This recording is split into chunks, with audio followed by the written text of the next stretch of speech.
در این ویدیو میخوام در مورد یک روغن همه کاره باهاتون صحبت کنم به نام وازلین. وازلین در اصل یک اسم تجاریه و اسم اصلیش ژل پترولیوم یا همون شامل چربی های معدنی هستش که از نفت به دست میاد، ولی از قدیم الایام کاربردهای زیادی داشته و من میخوام در این ویدیو خواص اون رو براتون بگم. وازلین از 150 سال قبل توی صنعت آرایشی استفاده شده و خیلی پرکاربرد هم هستش که من چند تا از این استفاده هاشو خدمت شما میگم. مثلا برای خارش سر خوبه، اگه کسی پوست سرش خشکه یا پوست شوره میزنه میتونه از وازلین استفاده بکنه و قبل از حمام یک مقداری وازلین رو کف سرش ماساژ بده. خیلی زود خارش اون برطرف میشه، یا شوره اون رو خیلی زود بهبود میده. قبل از حمام پوست سر رو بماله و یه مقداری که کافی باشه و اینکه باعث میشه شوره از بین بره. جالبه بدونین که وازلین یه تجربه افرادی که استفاده کردن برای تقویت رشد مژه و ابرو هم خیلی اثرات خوبی داره و اینو من از چندین نفر از کسانی که بهمون مراجعه کردن من بارها شنیدم که برای مژه ها هم استفاده میکنن. یه مقداری وازلین رو شبها قبل از خواب با یه مقدار خیلی کمی روغن زیتون مخلوط کردم و اون رو به ابروهاشون و مژه هاشون زدم برای پرپشت شدن اون. یا میتونین توی یه ظرفی بریزین، مخلوط کنین و دستتون رو داخل ظرف بزنین و یه مقداری که روی مژه ها رو چرب کنه قرار بدین و باعث خوشحالتی مژه ها و پرپشت شدن مژه و ابرو میشه. اما خواص وازلین برای پوست، جالبه که بدونیم وازلین برای تیرگی دور چشم هم مفیده. وازلین رو اگه میخوایم به عنوان یک برطرف کننده تیرگی دور چشم ازش نام ببریم واقعا کم لطفی کردیم و نگفتیم. یه مقدار لیمو رو مخلوط کنین و یه مقدار وازلین رو به اون اضافه بکنین و قسمت هایی که اطراف چشم تیره هستن رو میتونین با اون ماساژ بدین. و اینکه وازلین نباید خیلی زیاد روی پوست بمونه. این نکته خیلی مهمه چون منافذ رو میبنده و این جالب نیست. بنابراین 1 تا 2 ساعت کفایت میکنه. مورد بعدی برای جوانسازی پوست یا هیدرات کردن پوست هستش. وازلین یه سد محافظتی ایجاد میکنه و اینکه عزیزان نمیذاره رطوبت از روی پوست از دست بره و کمبود رطوبت هستش که باعث چین و چروک بر روی پوست میشه. بنابراین وازلین ضد چروکه.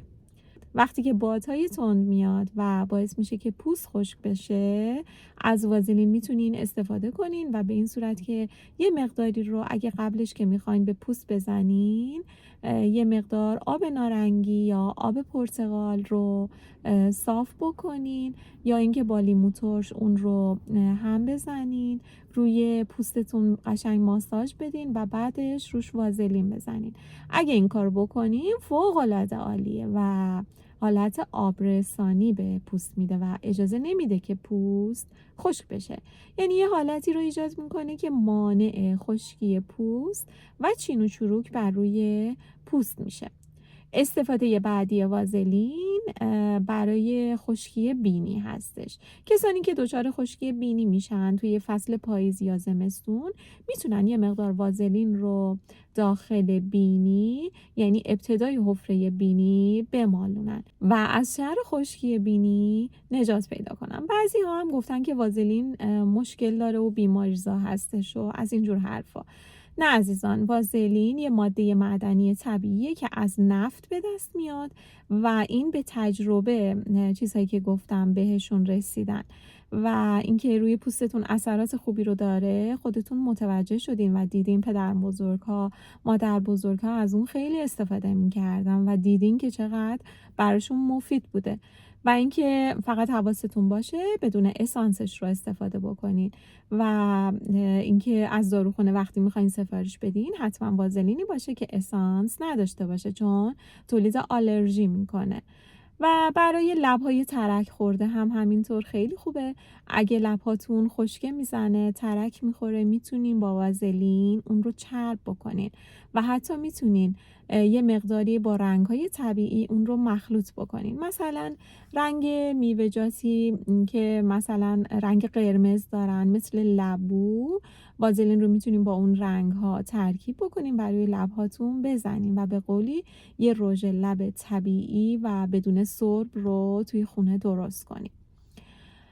اثر ضد خشکی خیلی خوبی برای لب‌ها داره و از وازلین برای سوختگی و همینطور برای زخم‌ها هم میشه استفاده کرد.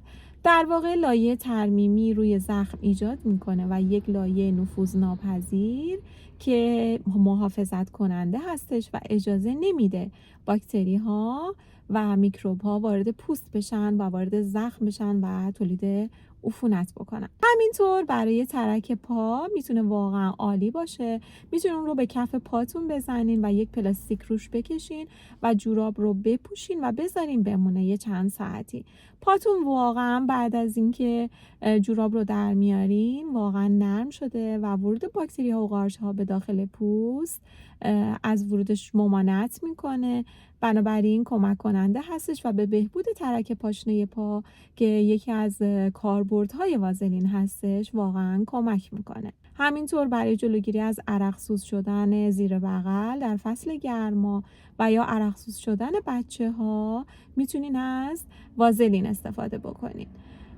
برای پیشگیری از عرقسوز شدن در واقع یه مقداری از وازلین رو به قسمت هایی که عرقسوز میشه با روغن زیتون مخلوط بکنین و میتونه اینجوری خیلی اثر بهتری رو داشته باشه. دوستای عزیزم، اگه این مطالب براتون مفید بود برام لایک بذارین، کانالم رو ساب کنین و برام کامنت بذارین. یکی از بهترین کاربردهای وازلین برای اگزما هستش.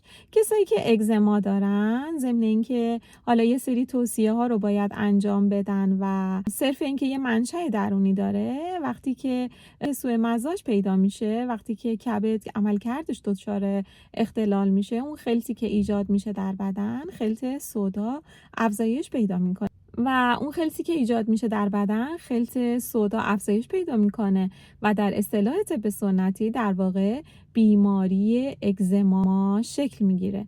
سطح پوست در واقع درگیر میشه. بهترین حالتش اینه که با سرکه طبیعی در واقع اون رو مخلوط بکنن، یا اینکه اول سرکه رو روی اون قسمت اگزما با پنبه ماساژ بدن و بعد روش رو وازلین بزنن.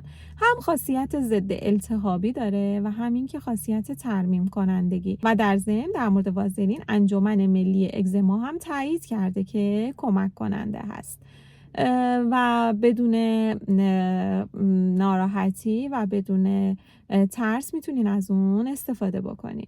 همچنین ویتامین دی هم میتونه به کمک این بیماری در این افراد هم کمک بکنه و اینکه در برابر نور خورشید قرار بگیرن. اگه اگزما واقعا اذیتتون میکنه میتونین از وازلین خیلی کمک بگیرین. بهترین حالتش اینه که با سرکه طبیعی در واقع اون رو مخلوط بکنین، یا اینکه اول سرکه رو روی اون قسمت هایی که اگزما درگیر کرده با پنبه روش بمالین و بعد وازلین رو هم بزنین.